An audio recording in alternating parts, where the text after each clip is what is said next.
This morning in song.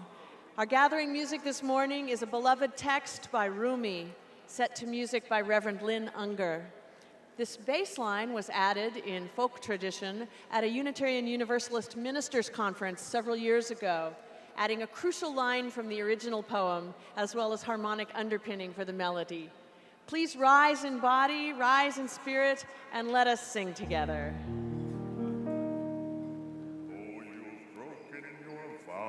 10,000 times, though you've broken your vows 10,000 times, though you've broken your vows 10,000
Thank you, and good morning.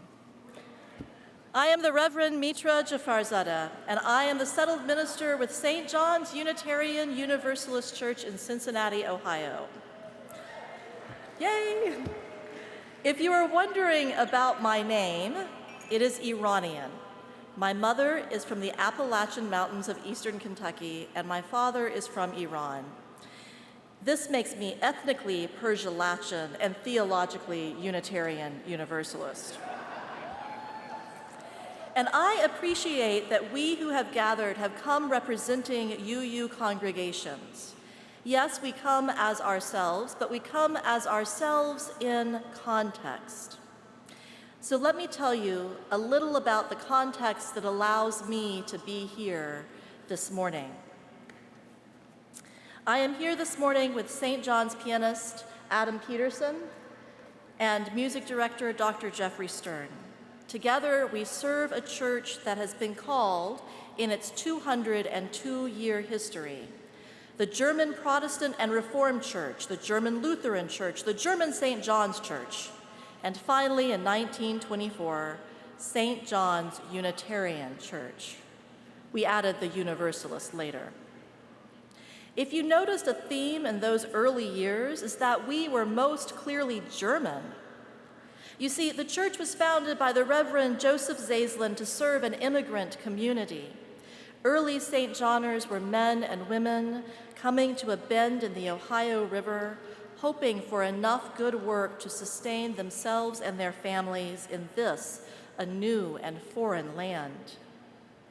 Zaislin created a place to gather in the wanderer and the worshiper, and the manner of your worship did not matter. You could be Lutheran or evangelical or Calvinist or even Catholic.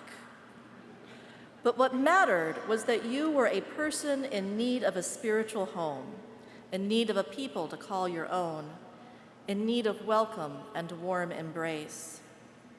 In those early years, the call was to come, whoever you were, whatever you believed, so long as you spoke German, you were welcome at St. John's.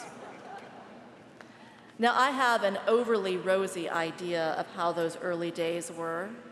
A diverse people bound by a nationality they had chosen to leave behind, sharing the hardship of immigration, but ultimately noble in their pursuit of togetherness across whatever theologies might divide them.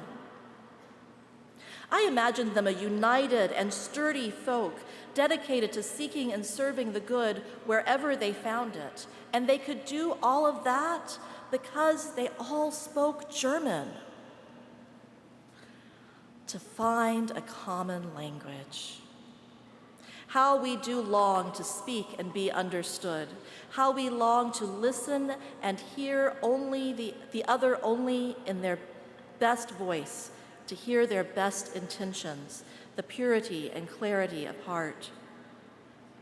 If we could but find that center point, a clear path through the babble and all the confusion created by the blessed and beautiful variety of all our heritage of faith and ethnicity and theology, or lack thereof. But then again, perhaps the magic of good church is not in what is spoken, but in how we speak to each other and how we choose to listen. And how we speak and how we listen has everything to do with our deepest theology. In 1869, Reverend August Kroll took a pair of scissors to St. John's hymnal. When he was done editing, he had a slimmer and more theologically appropriate book. In the preface, he wrote, in German, of course, "One of the fundamental principles of this church is, God is your Father, his nature and being is love, and you are his children. Therefore, your life ought to be one of love. To love God above all things and to love your neighbor as yourself, this is religion. This is eternal life. No hymn has been included which contradicts that spirit." Now, August Kroll was speaking my language.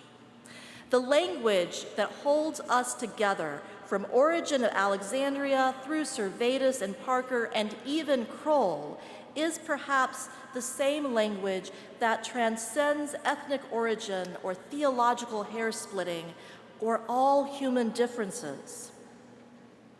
The language that brings us and binds us belongs first to the soul that loves, the heart that seeks goodness, and the mind that assesses and adapts and adopts what we know to be holy. For the 200th anniversary of St. John's, we commissioned a new hymn from Jason Shelton and Kendall Gibbons. Jason was asked to write an anthem based on the structure of Luther's chorale, "A Mighty Fortress is Our God," along with a harmony inspired by Johann Sebastian Bach. Our musicians will sing the hymn once through and invite you to rise in body or spirit and join in singing in this contemplative chorale all together. In glad thanksgiving join the song, wherever you have come from. Be ours a place where all belong, in dignity and welcome. Still sounds the prophet's call of justice, peace for all, where human hearts unfurled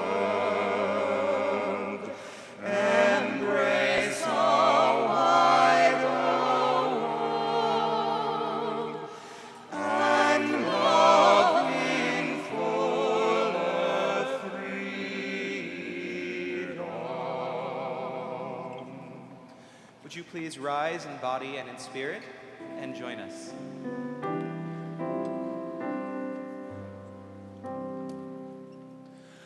In glad thanksgiving join the song, wherever you have come from.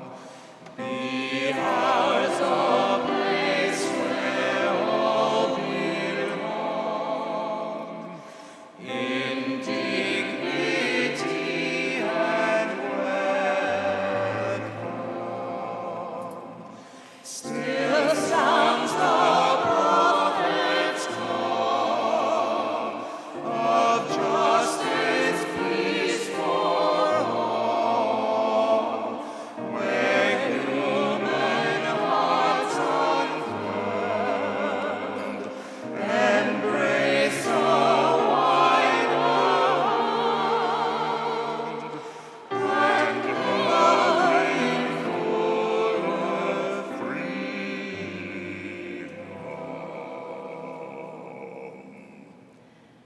Thank you.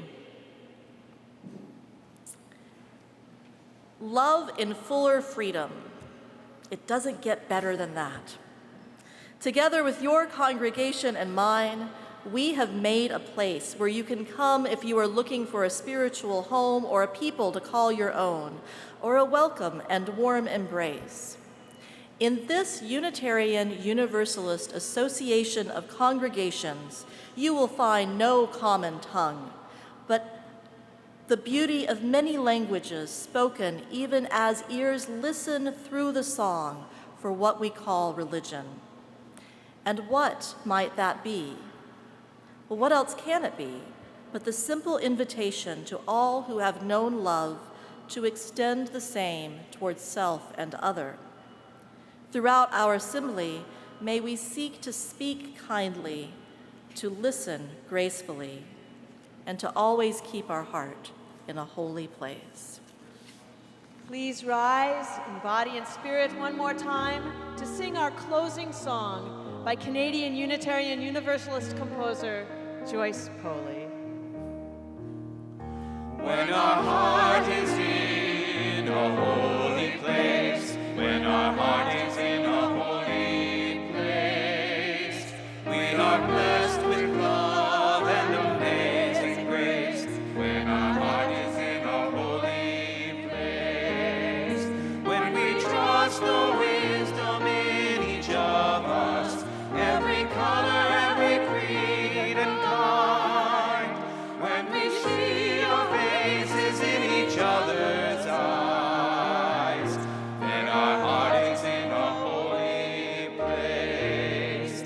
When our heart is in a holy place, when our heart is in a holy place, we are blessed with love and amazing grace. When our heart is in a holy place, when we tell our story from deep inside, and we listen with a loving mind, and we hear our voices in each other's words, then our heart is in a holy place.